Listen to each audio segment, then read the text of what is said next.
Bruno Jenkins disappears.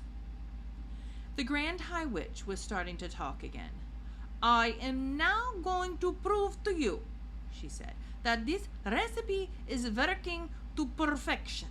You understand, of course, that you can set the alarm clock to go off at any time you like. It does not have to be 9 o'clock. So yesterday, I am personally preparing a very small quantity of the magic formula in order to give it to you a public demonstration. But I am making one small change in the recipe. Before I am roasting the alarm clock, I am setting it to go off.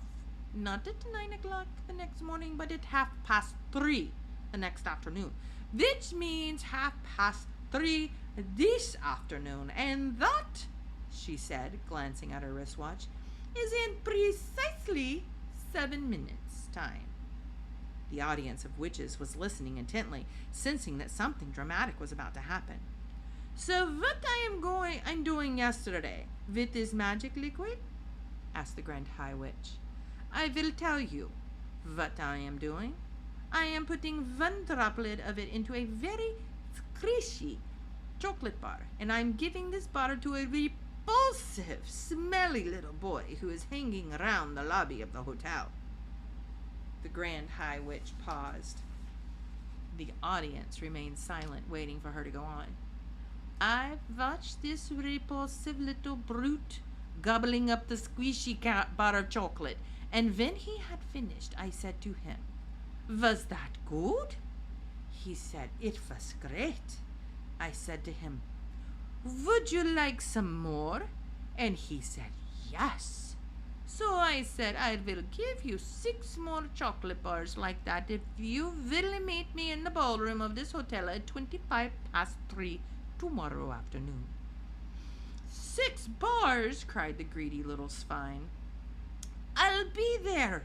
You bet I'll be there." "So the stage is set," shouted the Grand High Witch.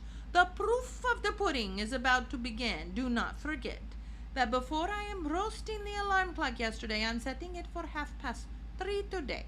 It is now," she glanced again at her watch, "it is now exactly 25 minutes past 3, and the nasty little stinker who will be turning into a mouse in 5 minutes' time should at this very moment be standing outside the doors." And by gum, she was absolutely right.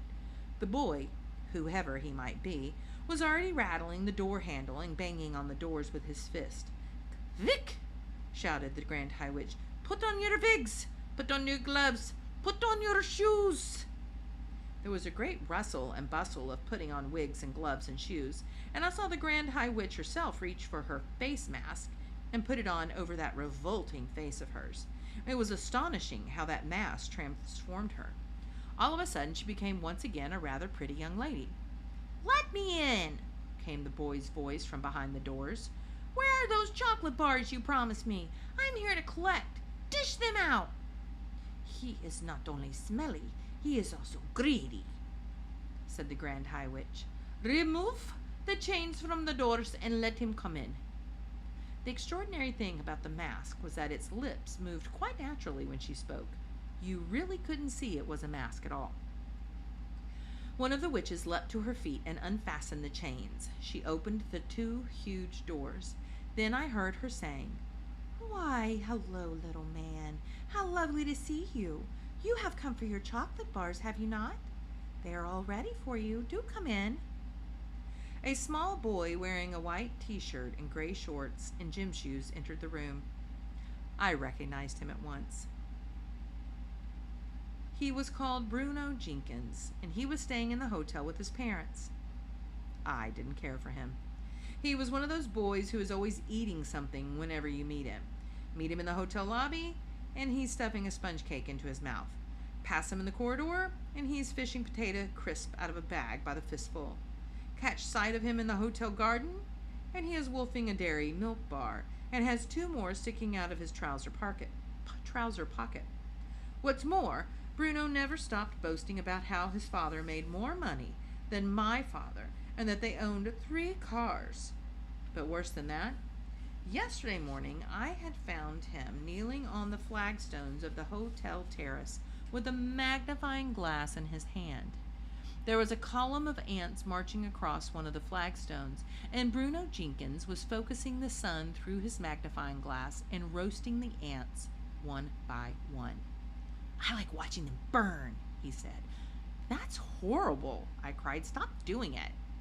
"Let's see you stop me," he said. At that point, I had pushed him with all my might, and he had crashed sideways onto the flagstones. His magnifying glass had splintered into many pieces, and he leapt up shrieking, "My father is going to get you for this." Then he had run off, presumably to find his wealthy father. That was the last time I had seen Bruno Jenkins until now. I doubted very much that he was about to be turned into a mouse, although I must confess that I was secretly hoping it might happen. Either way, I didn't envy him being up there in front of all those witches. "Darling boy," cooed the Grand High Witch from up on the platform, "I have your chocolates all ready for you. Do come up here first and say hello to all these lovely ladies." Her voice was quite different now. It was soft and gentle and absolutely dripping with syrup. Bruno was looking a little bit bewildered, but he allowed himself to be led up to the platform where he stood beside the Grand High Witch and said, "Okay, where are my 6 bars of chocolate?" I saw the witch who had let him in quietly putting the chain back on the door handles. Bruno didn't notice this. He was too busy asking for his chocolate. "The time is now 1 minute before 3:30, announced the Grand High Witch. "What the heck's going on?" Bruno asked. He wasn't frightened, but he wasn't looking exactly comfortable either. "What is this?" he said. "Give me my chocolate." 30 seconds to go," cried the Grand High Witch, gripping Bruno by the arm. Bruno shook himself clear and stared at her. She stared back at him, smiling with the lips of her mask. Every witch in the audience was staring at Bruno. 20 seconds, cried the Grand High Witch. "Give me the chocolate," shouted Bruno, becoming suddenly suspicious. "Give me the chocolate and let me out of here." 15 seconds, said the Grand High Witch. Will one of the crazy punks kindly tell me what all this is about?" shouted Bruno. 15 seconds, cried the Grand High Witch. 9, 8, 7, 6, 5, 4, 3, 2, 1, 0. We have ignition. I could have sworn I heard an alarm clock ringing. I saw Bruno jump. He jumped as though something had stuck a hat pin deep into his bottom, and he yelled, "Ow!" He jumped so high that he landed on a small table up there on the stage, and he started hopping about on the top of the table, waving his arms and yelling his head off. Then suddenly he became silent. His whole body stiffened. "The alarm clock has gone off!" shrieked the Grand High Witch. "The mouse maker is beginning to work." She started hopping about on the platform and clapping her gloved hands together, and then she shouted, "This smelly brat, this faulty scum, this horrid little louse will very, very soon become a lovely little mouse." Bruno was getting smaller by the second. I could see him shrinking. Now his clothes seemed to be disappearing, and brown fur was growing all over his body. Suddenly he had a tail, and then he had whiskers. Now he had 4 feet. It was all happening so quickly. It was a matter of seconds only, and all at once, he wasn't there anymore. A small brown mouse was running around on the tabletop. "Bravo!" yelled the audience. "She has done it! It works! It's fantastic! It's colossal! It's the greatest yet! You are a miracle, oh brainy one!" They were all standing up and clapping and cheering, and the Grand High Witch produced a mousetrap from the folds of her dress and started to set it. "Oh no," I thought. "I don't want to see this. Bruno Jenkins may have been a bit of a stinker, but I'm dashed if I want to watch him having his head chopped off." "Where is he?" snapped the Grand High Witch, searching the platform. "Where has that mouse got to?" She couldn't find him. Clever Bruno must have jumped down off the table and scampered off into some corner, or even down the small hole. Thank heavens for that. "It matters not," shouted the Grand High Witch. "Silence and sit down."